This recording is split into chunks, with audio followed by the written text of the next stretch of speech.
तो देखिए बच्चों, हम लोगों ने पिछले लेक्चर में लॉगरिथमिक डिफरेंशिएशन तक कर लिया था और उसको अच्छे से समझ लिया था। आज एक छोटा सा सेक्शन में और आपको बता देता हूँ, क्योंकि फिजिक्स में कई बार यूज होने वाला है ये डिफरेंशिएशन से रिलेटेड। और एक प्रकार का डिफरेंशिएशन है जिसको हम बोलते हैं पार्शियल डिफरेंशिएशन। पार्शियल डिफरेंशिएशन ये भी फिजिक्स में कई बार यूज हुआ है ना, पार्शियल डिफरेंशिएशन। अब ये पार्शियल डिफरेंशिएशन क्या होगा, ध्यान से देखें अपन। तो जैसे कि मान लीजिए कि आपका कुछ इस तरीके का फंक्शन दिया है, जैसे y इज इक्वल्स टू, ऐसे हम मान लेते हैं कि 5, let suppose 5z into x cube, इस टाइप का आपको फंक्शन दिया है। 5, एक z भी वेरिएबल है, x भी वेरिएबल है और y भी वेरिएबल है, और जो y है वो z और x पर डिपेंड करता है, ये आपको बताया गया है। और हमें डिफरेंशिएशन करना है, लेकिन हमें कैसा डिफरेंशिएशन करना है, पार्शियल। ये वर्ड पे याद रखना, ये बहुत जगह पे यूज आएगा। और कैसे यूज आएगा फिजिक्स में, जब हम उस चैप्टर पे आएंगे तब आपको बताया जाएगा। लेकिन पार्शियल डिफरेंशिएशन भी यूज होता है, तो वो समझ लो क्या होता है। पहली बात तो, अगर पार्शियल डिफरेंशिएशन है तो उसको ऐसे रिप्रेजेंट करते हैं, del y by del x. यहाँ पे हमने d y by d x नहीं लिखा है। D y by d x में तो पूरा डिफरेंशिएशन होता है, हर वेरिएबल को डिफरेंशिएट करना पड़ेगा आपको। लेकिन अगर इस टाइप का सिंबल है, इस टाइप का सिंबल, इस सिंबल को रीड करते हैं डेल डेल, है ना, या फिर डेल ऑपरेटर बोलते हैं। तो ये रिप्रेजेंट कर रहा है पार्शियल डिफरेंशिएशन। अब पार्शियल डिफरेंशिएशन का मतलब क्या होता है कि पार्शियल डिफरेंशिएशन में जिसके रेस्पेक्ट में हम कर रहे हैं, कि यहाँ पे देखो x के रेस्पेक्ट में कर रहे हैं, तो x के रेस्पेक्ट में जब हम डिफरेंशिएट करते हैं तो हम सिर्फ वेरिएबल मानते हैं x को, बाकी सारे वेरिएबल्स कांस्टेंट हो जाते हैं।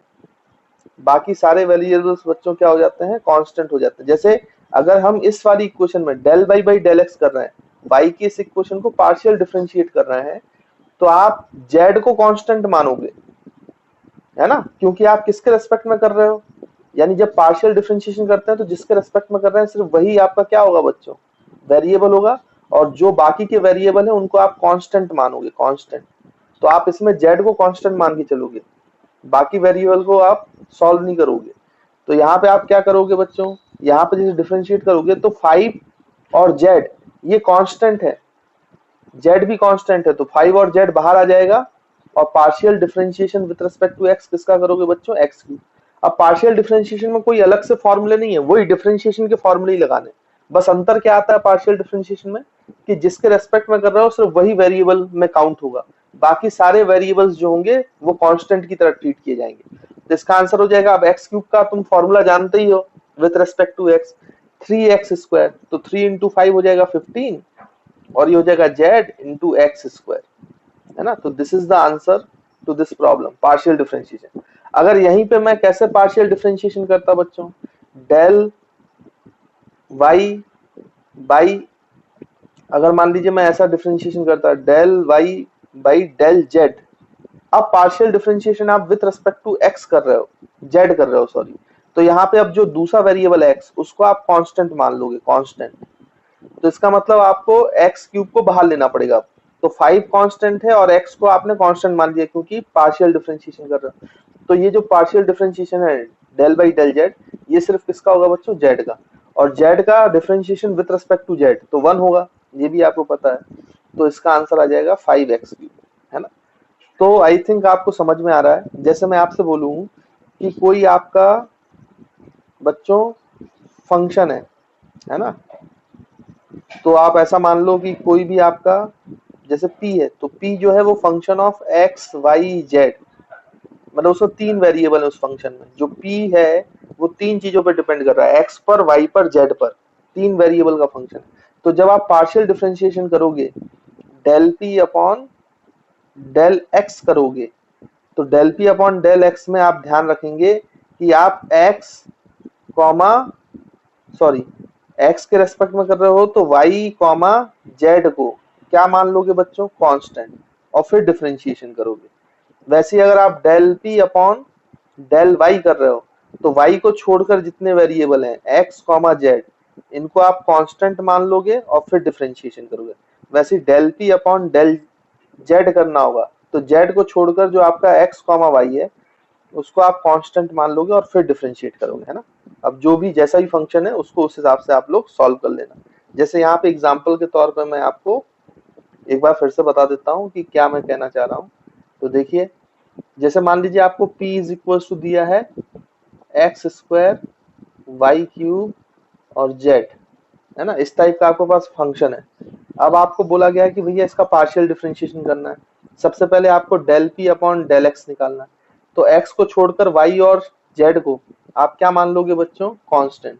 तो वाई क्यूब और जेड बाहर आ जाएगा और डिफरेंशिएशन केवल होगा एक्स स्क्वायर का, और एक्स स्क्वायर का विद रिस्पेक्ट टू एक्स आप डिफरेंशिएशन जानते हो, ये 2x होता है। तो 2x वाई क्यूब वैसे ही, जेड भी वैसा ही।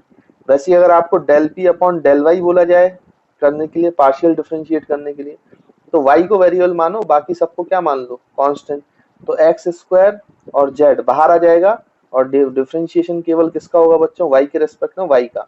तो y क्यूब, तो y क्यूब का differentiation with respect to y आप जानते हो 3y स्क्वायर, तो ये हो जाएगा 3x square Y square Z. फिर ऐसे ही आप del p upon del z करोगे, तो जेड को सिर्फ वेरिएबल मानना है, बाकी सबको कांस्टेंट मानना है। तो एक्स स्क्वायर और वाई क्यूब तो बाहर आ जाएगा और पार्शियल डिफरेंशिएशन केवल किसका होगा, जेड का। तो जेड का differentiation with respect to z तो कितना हो जाएगा, 1। तो ये बचेगा एक्स स्क्वायर वाई क्यूब। तो आई होप आप बात समझ में आ गई होगी आप लोगों को कि पार्शियल डिफरेंशिएशन कैसे किया जाता है। जिसके रेस्पेक्ट में डिफरेंशिएशन करना है सिर्फ उसी को वेरिएबल मानना है।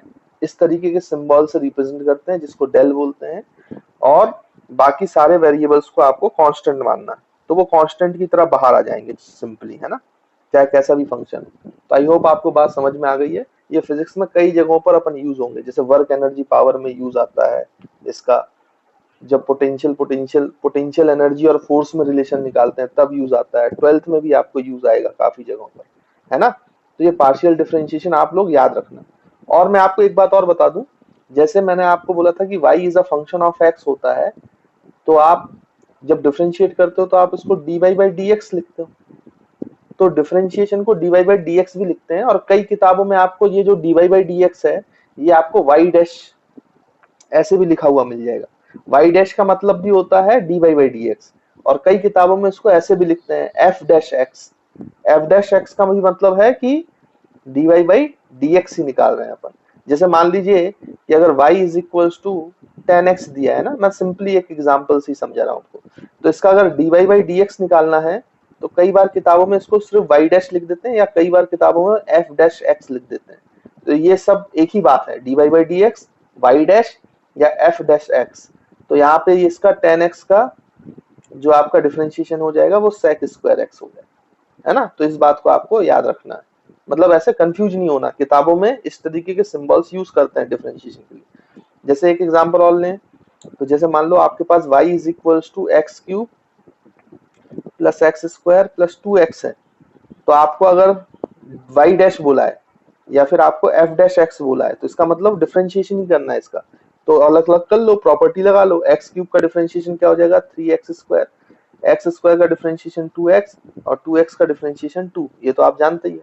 अच्छा, कभी कभी आपको ऐसे सिंबल भी मिलेंगे y डबल डैश या फिर f double dash of x।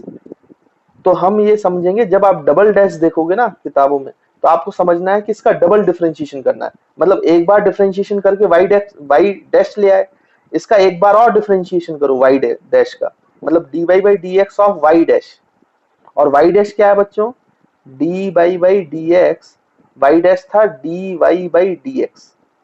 y dash का वैल्यू क्या था, ये y डैश तो dy बाई dx को बोलते हैं ना, तो भाई dy बाई dx करो और इसका एक बार और डिफरेंशिएशन करो तो डबल डिफरेंशिएशन हो जाएगा, इसलिए ये डबल डैश दिया है। यानी कि हम y डबल डैश को ऐसे भी लिख सकते हैं d2y बाई dx स्क्वायर, इसको ऐसे रीड करते हैं d2y बाई dx स्क्वायर। ये डबल डिफरेंशिएशन है, मतलब एक बार डिफरेंशिएशन किया फिर उसको एक बार और x के रेस्पेक्ट में डिफरेंशिएशन करो। जैसे इसके लिए हमने y डैश निकाल लिया था, अब इसको एक बार और डिफरेंशिएट करो, तो 3x स्क्वायर का डिफरेंशिएशन हो जाएगा 6x और 2x का डिफरेंशिएशन हो जाएगा 2x, है ना। तो ये डबल डिफरेंशिएशन अभी आपको मैक्सिमम मिनिमम में काम आएगा, इसलिए मैंने यहाँ पे क्लियर कर दिया कि डबल डिफरेंशिएशन का मतलब क्या होता है ना। तो this is derivative of x, इसको रीड करते हैं वाई डैश को रीड करते हैं डेरिवेटिव ऑफ एक्स, और वाई डबल डैश को रीड करते हैं डबल डेरिवेटिव ऑफ एक्स, या डबल डिफरेंशिएशन, या वाई डैश है सिंगल डिफरेंशिएशन। तो आई होप आपको ये बातें क्लियर होंगी कि कैसे कैसे सिंबल हम यूज में लेते हैं, है ना बच्चों। तो बच्चों अब हम लोग एप्लीकेशन ऑफ डेरिवेटिव्स पे आ गए हैं, मतलब डिफरेंशिएशन के एप्लीकेशंस फिजिक्स में कहाँ कहाँ और कैसे यूज होंगे, वो मैं आपको थोड़ा सा आइडिया दे रहा हूँ, है ना। बहुत ज्यादा क्वेश्चंस तो नहीं करेंगे, थोड़े से क्वेश्चंस करेंगे, लेकिन उसमें बहुत कुछ आपको आइडिया मिल जाएगा। बाकी तो जब चैप्टर में जाएंगे तो वहां पे हम सॉल्व करेंगे, तो वहां पे तो हमें सीखना ही है। बस मैं आपको थोड़ा सा एक्सपोजर दे रहा हूँ कि कहाँ कहाँ कैसे कैसे यूज हो सकता है। तो देखिए सॉल्यूशन इसका, देखिए बच्चों जैसे ये क्वेश्चन है, इसका हम सॉल्यूशन करते हैं। ये क्वेश्चन क्या बोल रहा है, during the motion of object the position of object changes as follows. जो पोजीशन है ऑब्जेक्ट का वो इस तरीके से चेंज हो रहा है टाइम के रेस्पेक्ट में। और पोजीशन क्या होता है ये मैंने अभी आपको डिफरेंशिएशन में भी समझा दिया था, है ना, और बाकी 9th में तो आपने सीखा ही होगा। और अब आपसे बोला जा रहा है कि find the velocity at t equals to 2 second. 2 second पे वेलोसिटी चाहिए। देखो 2 सेकंड एक इंस्टेंट पे बोल दिया उसने, यानी कि आपको जो वेलोसिटी चाहिए वो इंस्टेंटेनियस चाहिए। और जैसे इंस्टेंटेनियस आता है वैसे ही कौन आना चाहिए आपके दिमाग में, डिफरेंशिएशन का ख्याल आना चाहिए, है ना। और वैसे भी आपको कभी भी कोई भी चीज पूछी जाए एक्सेलरेशन वेलोसिटी, अगर उसमें एवरेज वर्ड मेंशन नहीं किया है तो मैं बता चुका हूं कि आपको इंस्टेंटेनियस ही निकालना है। तो यहाँ पे भी इंस्टेंटेनियस वेलोसिटी इंस्टेंटेनियस एक्सेलरेशन निकालना है। तो देखिए कैसे निकालेंगे, अगर हमें पोजीशन दिया है तो उससे इंस्टेंटेनियस वेलोसिटी कैसे निकालते हैं, ये मैं फॉर्मूला पहले ही बता चुका हूं आपको अभी डिफरेंशिएशन में। तो इसमें जो फर्स्ट का आंसर है velocity, instantaneous velocity, it can be written as dx by dt, यानी differentiation of position gives you what, instantaneous velocity. तो अब हमें डिफरेंशिएशन करना है बच्चों d by dt। किसका डिफरेंशिएशन करना है भाई, 2t square minus 3t plus 5। तो कर लो, इसमें कौन सी बड़ी बात है, ये तो आपका आ जाएगा। अच्छा ये मैं बता दूं ये सब मीटर्स में दिया गया है, तो आपकी जो यूनिट है वो एसआई यूनिट में आएंगी। तो यहाँ पे आप देखो इसको डिफरेंशिएट करोगे तो आपका वेलोसिटी का फंक्शन क्या आ जाएगा, फॉर्मेट क्या आ जाएगा, 2t स्क्वायर का differentiation with respect to t। आप डिफरेंशिएशन करने में तो माहिर हो चुके होंगे, तो जल्दी जल्दी कर लेते हैं इसको। और ये -3 आ जाएगा, और 5 का डिफरेंशिएशन 0। तो ये बना, ये हमारी क्या बनी बच्चों, वेलोसिटी। अब हमें किस इंस्टेंट पे वेलोसिटी चाहिए, t इक्वल टू 2 सेकंड में, तो t की जगह 2 सेकंड डाल दो। तो velocity at t equal to 2 second is equal to 4 into 2 minus 3। तो ये कितना आ जाएगा बच्चों, 8 माइनस 3 मतलब 5 मीटर पर सेकंड। तो देखो पहला आंसर तो आ गया हमारा कि instantaneous velocity t equal to 2 second पे कितनी आएगी इस पार्टिकल की, 5 मीटर पर सेकंड। फिर हम सेकंड क्वेश्चन करते हैं भाई।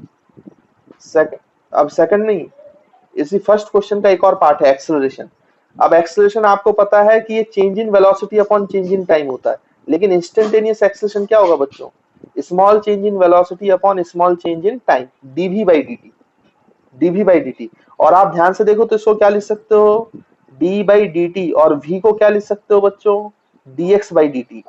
तो यहाँ पे देखो ये डबल डिफरेंशिएशन है, d2x अपॉन dt स्क्वायर। यानी अगर आप पोजीशन का डबल डिफरेंशिएशन करो, डबल डिफरेंशिएशन करो तो आपको एक्सेलरेशन मिलता है। और अगर पोजीशन का आप सिंगल डिफरेंशिएशन नहीं, वेलोसिटी का सिंगल डिफरेंशिएशन करो तो भी एक्सेलरेशन मिलता है। वेलोसिटी को एक बार डिफरेंशिएट करो तो एक्सेलरेशन मिलता है, पोजीशन को 2 बार डिफरेंशिएट करो तो एक्सेलरेशन मिलता है ना। तो ये बात याद रखेंगे आप। तो एक्सेलरेशन के दो फॉर्मूले, dv by dt और d2x अपॉन dt स्क्वायर।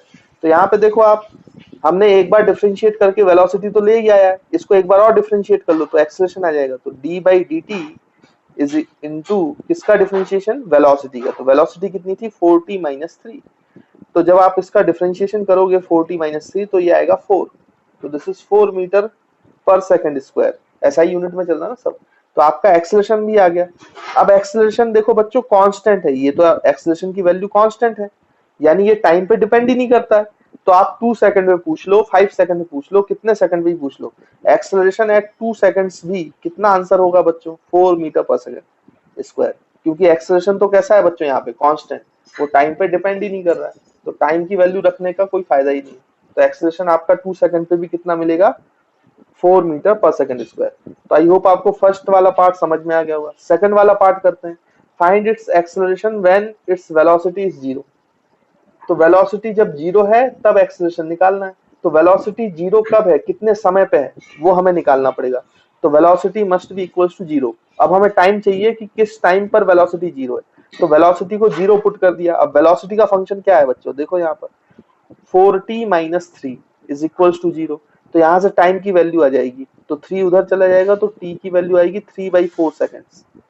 यानी 3/4 सेकेंड्स पर आपकी वेलोसिटी जीरो होती है। 3/4 सेकेंड्स पर आपकी वेलोसिटी कितनी होती है बच्चों, जीरो। लेकिन एक्सेलरेशन तो टाइम पे डिपेंड ही नहीं करता ना, एक्सेलरेशन तो टाइम पे डिपेंड ही नहीं करता, एक्सेलरेशन तो कांस्टेंट है। तो एक्सेलरेशन कितने पर, t इक्वल्स टू 3/4 सेकंड पर भी कितना होगा बच्चों, 4 मीटर पर सेकंड स्क्वायर, क्योंकि ये कांस्टेंट है, ये टाइम पे डिपेंड नहीं करता है। तो किसी भी टाइम पर इसका एक्सेलरेशन इतना ही होना है, कितना, 4 मीटर पर सेकंड स्क्वायर। उसके बाद आप थर्ड पार्ट पे आ जाते हैं, थर्ड पार्ट पर। तो थर्ड पार्ट पे क्या बोल रहा है कि find its displacement when its velocity is zero. तो वेलोसिटी जीरो कब है बच्चों, वेलोसिटी जीरो है t equals to at t equals to 3/4 seconds. ये तो मैं बता चुका हूं आपको, हमने अभी निकाला ही है। अब आपको क्या चाहिए बच्चों, डिस्प्लेसमेंट। तो डिस्प्लेसमेंट जीरो से 3/4 सेकंड के लिए चाहिए, यानी कि आपका initial time T initial time कितना होगा, जीरो, और टी फाइनल टाइम आपका कितना होगा बच्चों, 3/4 सेकेंड्स, है ना। तो हम यहाँ से यहाँ के बीच का डिस्प्लेसमेंट निकाल पाएंगे। अब ये डिस्प्लेसमेंट कैसे निकालेंगे भाई, देखिए। तो डिस्प्लेसमेंट का फॉर्मूला होता है, अगर आपको याद हो, नाइन्थ में आपको बताया गया होगा। Displacement displacement is equals to delta x, है ना। डिस्प्लेसमेंट का फॉर्मूला आपको पता होगा, डेल्टा एक्स मतलब चेंज इन पोजीशन। तो हम जो डिस्प्लेसमेंट निकालेंगे थर्ड क्वेश्चन में, it is final position minus initial position. अगर आपको नहीं पता तो ये फॉर्मूला रट लो, काइनेमेटिक्स में मैं बता ही दूंगा हालांकि। तो ये फॉर्मूला रखो, डिस्प्लेसमेंट का फॉर्मूला होता है change in position, final position minus initial position. अब फाइनल पोजीशन कब है बच्चों, जब टाइम कितना हुआ, 3/4 सेकेंड। तो final position at t equals to 3/4 seconds minus initial position, वो कितने टाइम पर है बच्चों, ये फाइनल टाइम पे, ये इनिशियल टाइम पे, t इक्वल्स टू 0 सेकेंड। अब जीरो से लेकर आपको यहाँ तक निकालना है, तो निकाल लीजिए। अब यहाँ पे पोजीशन का देखो फॉर्मूला, पोजीशन के फॉर्मूले में सबसे पहले टाइम, फाइनल पोजीशन के लिए फाइनल टाइम रखना पड़ेगा। तो इसमें t की जगह क्या रखना पड़ेगा, 3/4। तो हम यहाँ पे रख देते हैं। तो फाइनल पोजीशन हो गया 2t², t की जगह रखो 3/4 का होल स्क्वायर माइनस 3t। तो 3 इंटू टी की वैल्यू 3/4 प्लस 5 और माइनस, अब इनिशियल टाइम की जगह जीरो रखो, टी की जगह जीरो रखो, तो ये हो जाएगा 2 इंटू जीरो, तो ये जीरो हो जाएगा बच्चों। 3 इंटू जीरो तो जीरो हो जाएगा, और यहाँ पे प्लस 5 और बाहर माइनस है, तो प्लस माइनस माइनस 5। अब देखो ये 5 और ये 5 तो कट गया बच्चों। अब इसको सॉल्व करोगे आप स्क्वायर करके, तो ये कितना आ जाएगा, देखो ये आपका 16 हो जाएगा नीचे, तो ये 8 बन जाएगा, 2 से कैंसिल हो गया, और 3 का स्क्वायर 9, तो ये हो जाएगा 9/8। फिर माइनस यहाँ पे बच्चों हो जाएगा ये 9/4, है ना। तो इसको आप सॉल्व करोगे तो आपको कितना मिलेगा, ये 8 आपका एलसीएम आ जाएगा, ये बनेगा 9 और ये बनेगा -18। तो ये बनेगा -9/8 मीटर्स। तो आपका डिस्प्लेसमेंट का जो आंसर है वो कितना आ गया, 9/8 मीटर्स। तो आई होप आपको ये क्वेश्चन समझ में आया होगा, है ना। तो इसको आप नोट कर लेंगे। देखिए बच्चों, और भी कैसे क्वेश्चंस डिफरेंशिएशन से बनते हैं वो भी मैं आपको बता देता हूँ, और कैसे डिफरेंशिएशन को यूज करना होता है ये भी बताता हूँ। अब ये जो आपके पास एक सवाल है, जब हम एनएलएम में आएंगे, न्यूटन्स लॉज ऑफ मोशन में, तो एक सेक्शन पढ़ेंगे जिसको बोलते हैं कंस्ट्रेन्ड मोशन, है ना, कंस्ट्रेन्ड मोशन। तो कंस्ट्रेन्ड मोशन का ही ये सवाल है। तो वहां पे इन सवालों को कैसे करेंगे, तो उसके लिए डिफरेंशिएशन का यूज होगा। कैसे, मैं आपको बताता हूँ। पहले सवाल आपको मैं बता दूं, भाई ऐसे वॉल है, ये ग्राउंड है, और वॉल और ग्राउंड के बीच में एक लैडर रखी हुई है, सीढ़ी, है ना। और इस टाइम पर जब ये सीढ़ी ऐसे रखी हुई थी, तो कॉर्नर से वॉल की जो सीढ़ी का ये नीचे वाला पॉइंट है, जिसको हमने ए नाम दिया है, और जो वॉल से टच है उसको बी नाम दिया है। तो ए वाला पॉइंट जो ग्राउंड से टच है वो कॉर्नर से 8 मीटर की दूरी पे था, और सीढ़ी की जो टोटल लेंथ है वो 10 मीटर्स है। तो ये वाला सीढ़ी का जो पॉइंट है ये ग्राउंड पे खिसक गया, कितनी रफ्तार से खिसक गया, मतलब इस ए पॉइंट की रफ्तार अलोंग द ग्राउंड कितनी हो गई बच्चों, 10 मीटर पर सेकंड। तो अगर ये वाला पॉइंट नीचे जाएगा तो सीढ़ी का जो दूसरा पॉइंट है वॉल से अटैच, वो नीचे आएगा। तो नीचे आएगा तो नीचे किसी रफ्तार से आएगा ना बच्चों, वेलोसिटी v से। तो आपको v वेलोसिटी बताना है कि इस पॉइंट b की v वेलोसिटी कितनी है। तो इसको हम लोग सॉल्व करते हैं जल्दी से। अब इसको कैसे सॉल्व करेंगे, लेट्स सपोज कि ये जो 8 मीटर वाले इंस्टेंट, इस इंस्टेंट पर आपको v की वेलोसिटी बताना है। तो इसको अपन फिलहाल अभी x मान लेते हैं, और जो b वाला पॉइंट है उसकी पोजीशन कॉर्नर से, भाई ए वाले की पोजीशन हमने x मान ली कॉर्नर से, और b वाले की पोजीशन हमने y मान ली। तो अगर अब मैं पूछूं कि x, y और tan में क्या रिलेशन है, तो आपको राइट एंगल ट्राइंगल दिख रहा है, राइट एंगल ट्राइंगल दिख रहा है, तो इसका हम सॉल्यूशन करेंगे। तो आपको दिखाई दे रहा होगा, this is x square plus y square is equal to tan square, और tan का स्क्वायर मतलब 100, यानी मैंने पाइथागोरस थ्योरम लगा दिया। अब देखो बच्चों, x पोजीशन है a की, तो x का rate of change dx by dt, ये क्या है, a की रफ्तार, क्योंकि a की पोजीशन थी ना, तो इसका रेट ऑफ चेंज क्या हो जाएगा, dx बाई dt। तो वो हो जाएगा 10 मीटर पर सेकंड, मतलब आपका a की रफ्तार इस इंस्टेंट पर। और वैसे dy बाई dt अगर आ जाएगा आपके पास, dy बाई dt, तो वो पॉइंट b की वेलोसिटी हो जाएगी, क्योंकि पोजीशन y किसकी पोजीशन है, b पॉइंट की। तो rate of change of position of b क्या हो जाएगी बच्चों, वेलोसिटी ऑफ b, है ना। तो इसका मतलब हमें क्या करना है कि dy बाई dt चाहिए और dy बाई dx चाहिए। तो आप इस पूरी इक्वेशन को डिफरेंशिएट कर दो विद रिस्पेक्ट टू टाइम। करते हैं अपन। तो हम लिखेंगे differentiate this equation with respect to time. तो टाइम के रेस्पेक्ट में डिफरेंशिएट करेंगे, तो देखो ये क्या बन जाएगा, ये टाइम तो है नहीं, ये तो x है।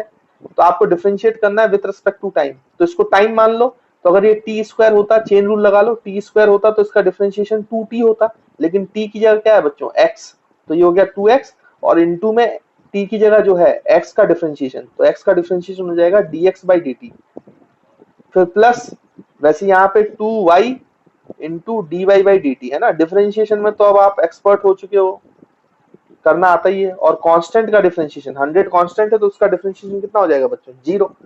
अब देखो आप यहाँ पे ये जो dx बाई dt है, ये तो किसकी पोजीशन के चेंज है, a की पोजीशन में चेंज है ना बच्चों। तो यहाँ पे हम क्या लिख सकते हैं, this is velocity of a, मतलब 2x into velocity of a at that instant plus 2y, और dy by dt this is the rate of change of position of b, y position था b का, तो ये है velocity v जो हमें निकालनी है ना, जो हमें निकालनी है। तो ये 0।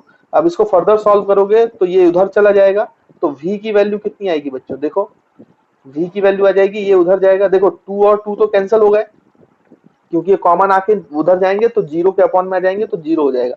और ये x इंटू va उधर जाएगा, तो ये हो जाएगा minus x into v a divide by y, नीचे आ जाएगा तो वाई ये रहा। अब देखो जिस इंस्टेंट पे इसकी 10 मीटर पर सेकंड है, उस इंस्टेंट पे हमें v की वेलोसिटी चाहिए ना। तो इस इंस्टेंट पे जब a की वैल्यू 10 मीटर पर सेकंड है, तब x की वैल्यू क्या है, 8 मीटर, 8 मीटर। और तब यहाँ पे b की पोजीशन क्या होगी, b की जो एग्जैक्ट पोजीशन है, मतलब y की वैल्यू, y की वैल्यू, तो देखो ये 8 है, ये 10 है, तो आप पाइथागोरस से इसका वैल्यू निकाल सकते हो, 100 माइनस 8 64, तो 36 का रूट, तो ये 6 मीटर। तो मैं निकाल के नहीं बता रहा हूं, आई होप आप समझते हो कि ये कैसे निकालेंगे। जब x 8 मीटर है तो यहाँ पे y कितना होगा, तो x को 8 मीटर रखना, y की वैल्यू निकालना, y की वैल्यू 6 मीटर आएगी। तो x और y मिल गया उस इंस्टेंट पर जिस इंस्टेंट पर a की वेलोसिटी 10 है।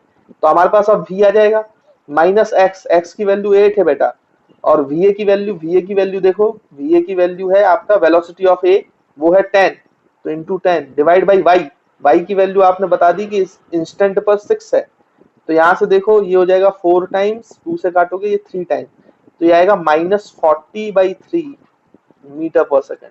और माइनस साइन ये बता रहा है कि इसकी रफ्तार किधर है, नीचे की तरफ, नीचे की तरफ, नेगेटिव डायरेक्शन में, देखो नीचे आ रहा है, तो ये माइनस साइन भी बता रहा है। तो देखो हमने डिफरेंशिएशन का यूज करके कितनी आसानी से इस पर्टिकुलर पॉइंट बी की वेलोसिटी निकाल दी। हालांकि इसके बहुत सारे तरीके होंगे, अभी वेक्टर भी आएगा, फिर हम कंस्ट्रेंट में कुछ ट्रिक्स सीखेंगे, उससे भी निकाल सकते हैं बहुत आसानी से। इतना लंबा हमें करना नहीं पड़ेगा, लेकिन अगर आपको कुछ नहीं आता है तो ये क्वेश्चन डिफरेंशिएशन से किया जा सकता है।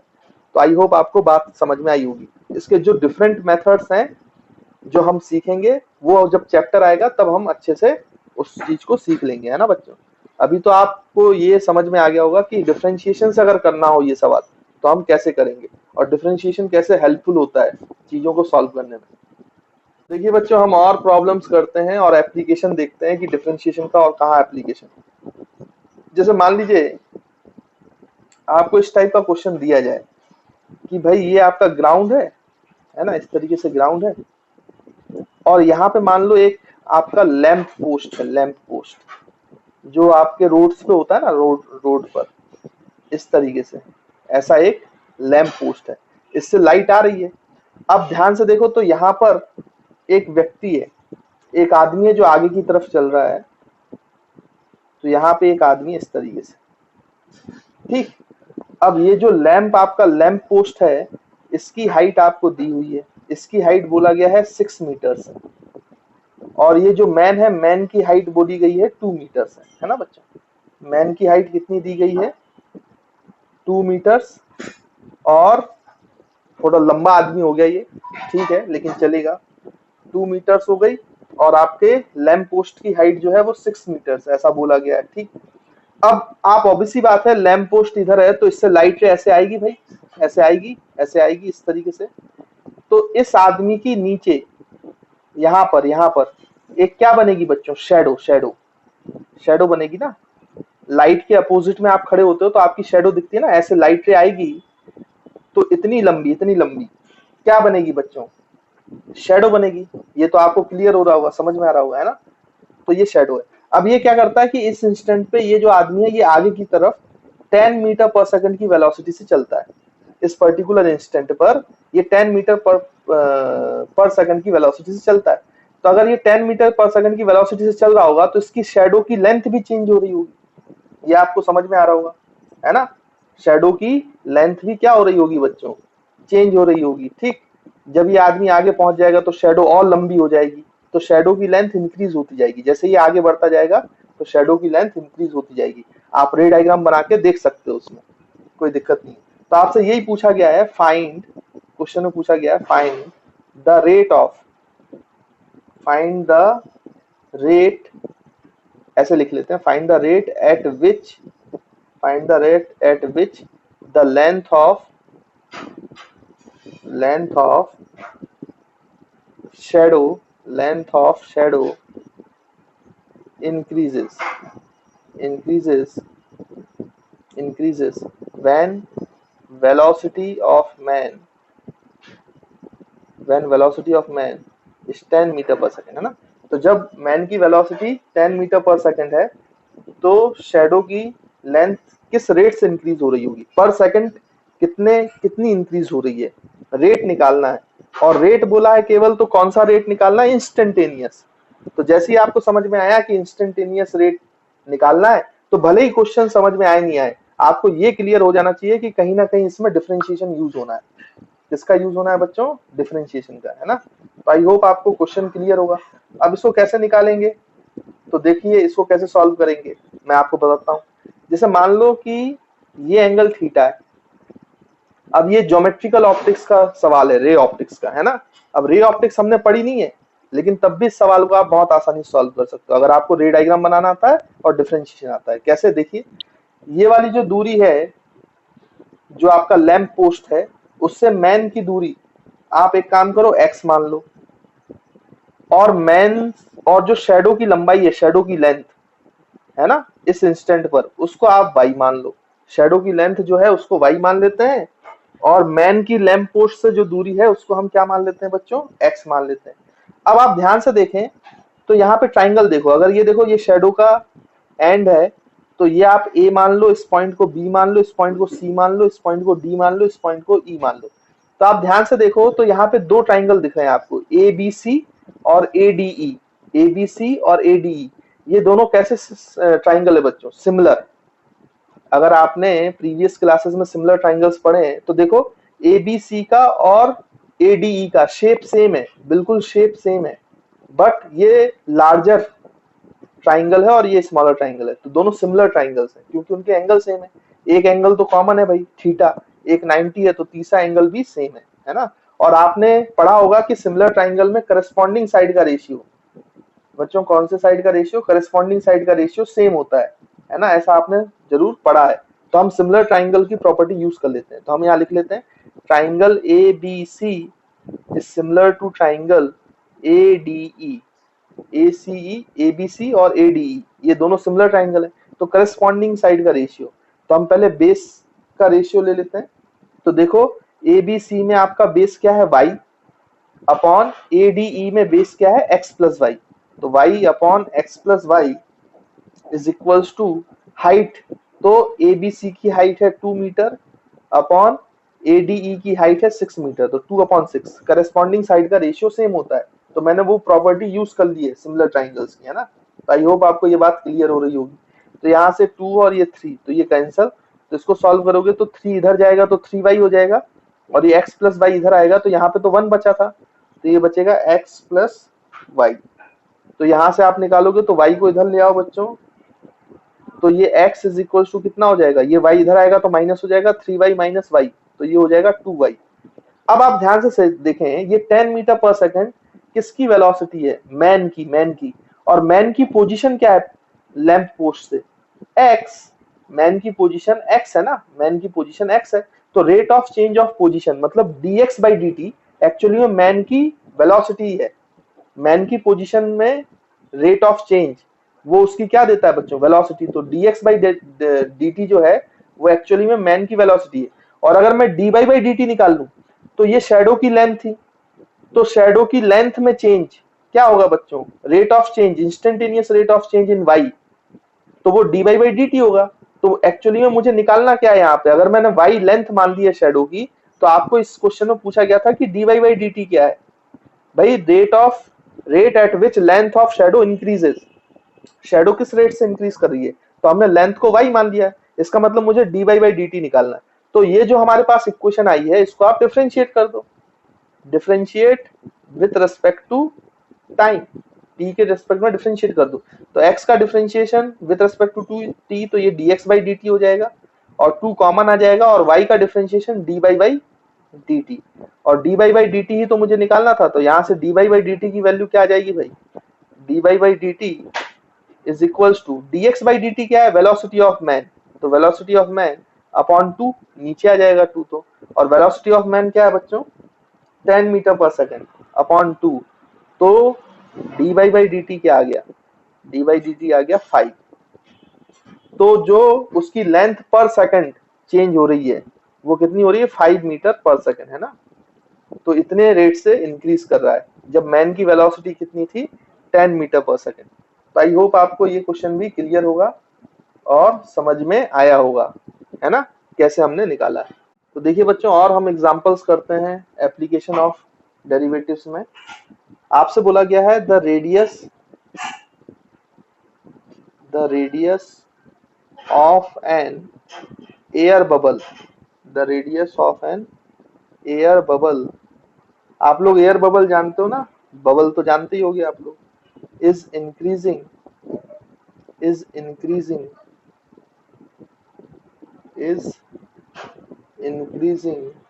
at the rate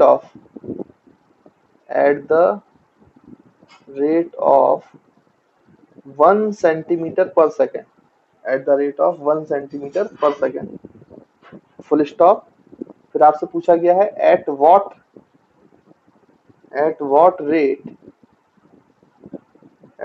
rate is the surface area of the bubble increasing when its radius becomes 2 centimetre. तो आपसे क्या सवाल पूछा मैं आपको समझा देता हूं। आपसे बोला गया कि भाई एक आपका ऐसा बबल है, बबल की रेडियस मान लो कुछ भी है r, और ये बबल की रेडियस लगातार इंक्रीज हो रही है, मतलब इस बबल में एक्सपांशन हो रहा है इसलिए उसकी लगातार जो रेडियस है वो हर मोमेंट पर चेंज हो रही है, हर मोमेंट पर इंक्रीज हो रही है। अब आप सोचो जब उसकी रेडियस इंक्रीज होगा, ये बबल एक्सपांड होगा, तो उसका सरफेस एरिया भी चेंज होगा भाई, सरफेस एरिया भी तो चेंज होगा, वो भी बढ़ेगा। तो आपसे यही पूछा गया है कि सरफेस एरिया के बढ़ने का rate of change, rate of change, surface area किस रेट ऑफ चेंज से इंक्रीज हो रहा है।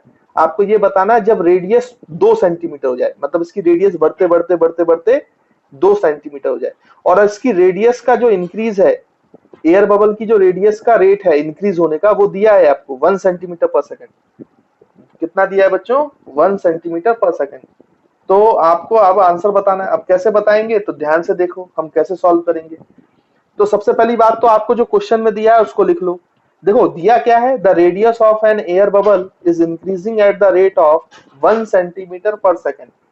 1 सेंटीमीटर पर सेकेंड से रेट हो रहा है, रेट से इंक्रीज हो रहा है। इसका मतलब आपको दिया क्या गया है बच्चों, dr by dt, rate of change of radius with respect to time, यही तो दिया है, rate of change of radius with respect to time.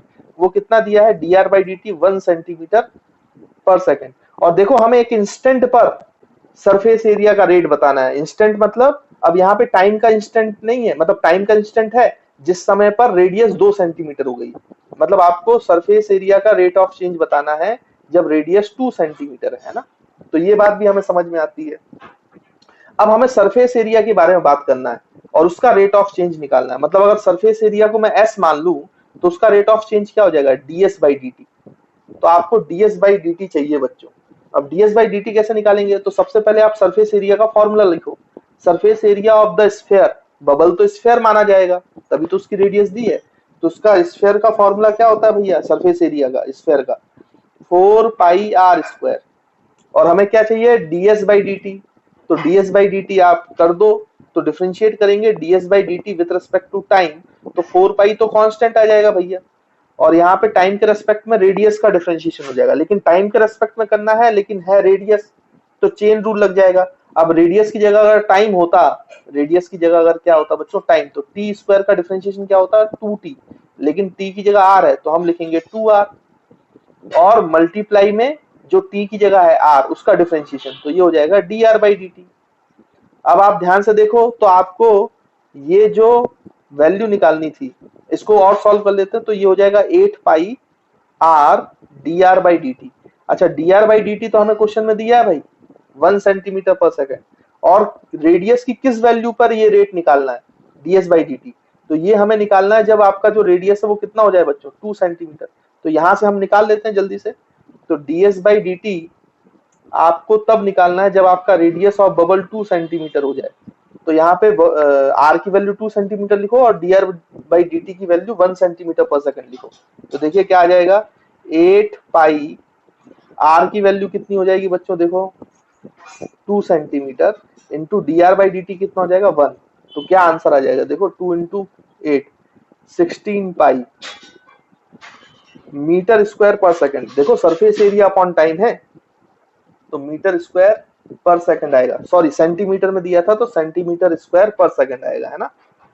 तो आई होप आपको ये बात क्लियर होगी और समझ में आया होगा कि इस टाइप के क्वेश्चंस कैसे किए जाते हैं और डिफरेंशिएशन का उपयोग कैसे होता है। देखो बच्चों आप लोग इसमें एक चीज को और सॉल्व कर सकते हो, जैसे मैंने ये सरफेस एरिया पूछ लिया था आपसे, rate of change of surface area, आपसे इसी सवाल में पूछा जा सकता है कि भाई बताओ, मतलब ऐसा क्वेश्चन भी पूछा जा सकता है कि आपको बोलने को बोले कि रेट ऑफ वॉल्यूम बताओ, क्योंकि इसका वॉल्यूम भी तो इंक्रीज हो रहा है।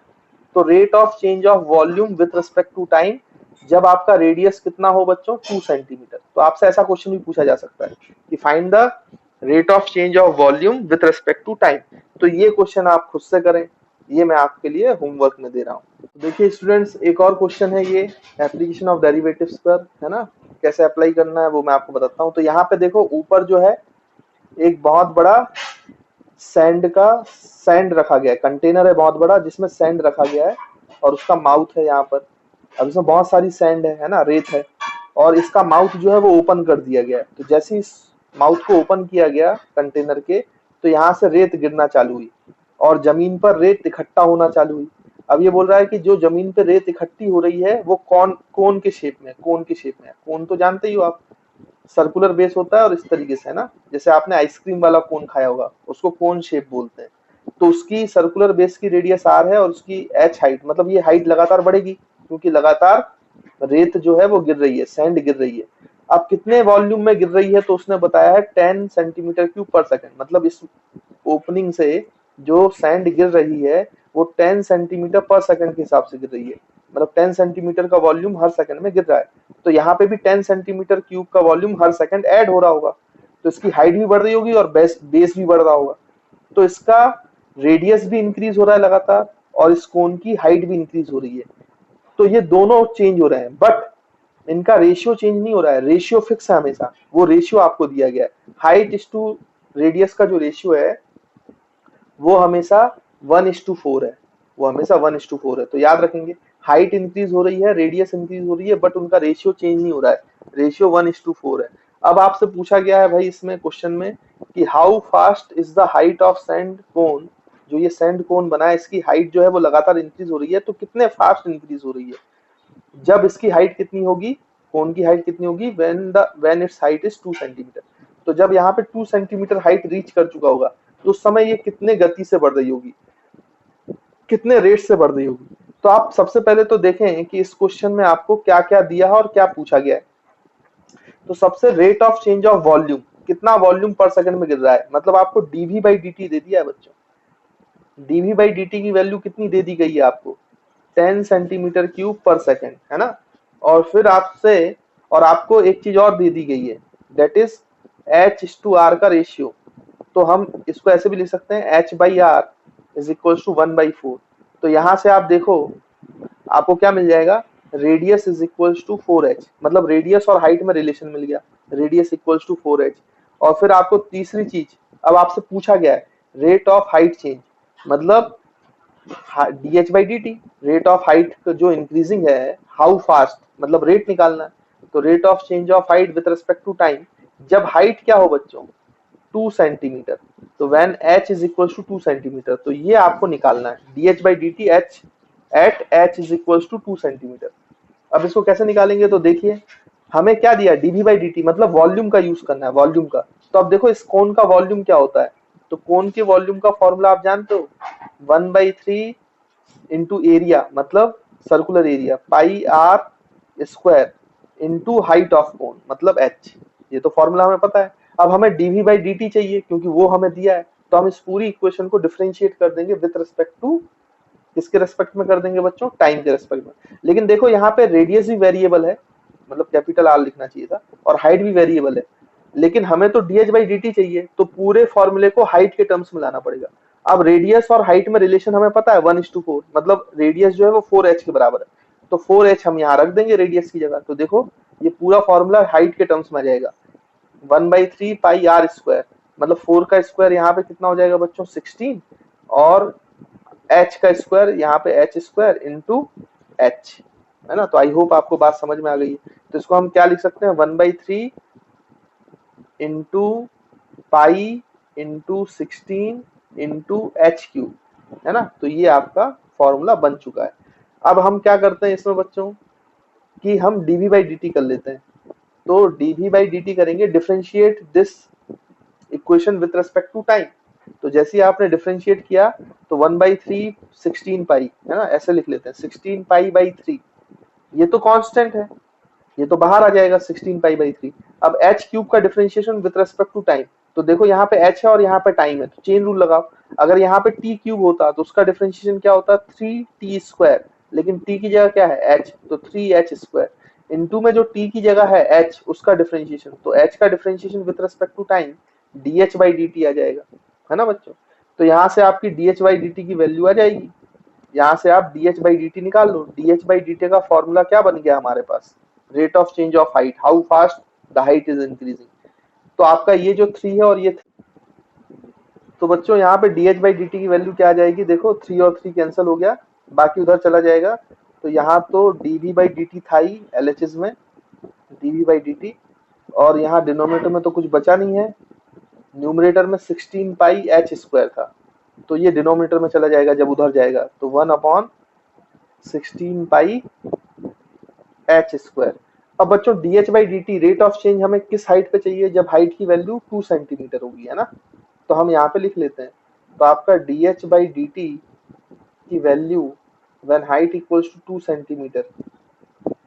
अब यहाँ पे जो वैल्यूज हमें दी गई है dv बाई dt वो पुट कर दो। dv बाई dt कितना है भाई, 10 है, तो अपॉन में 10 अपॉन कितना हो जाएगा 16 पाई और एच स्क्वायर मतलब 2 का स्क्वायर, है ना।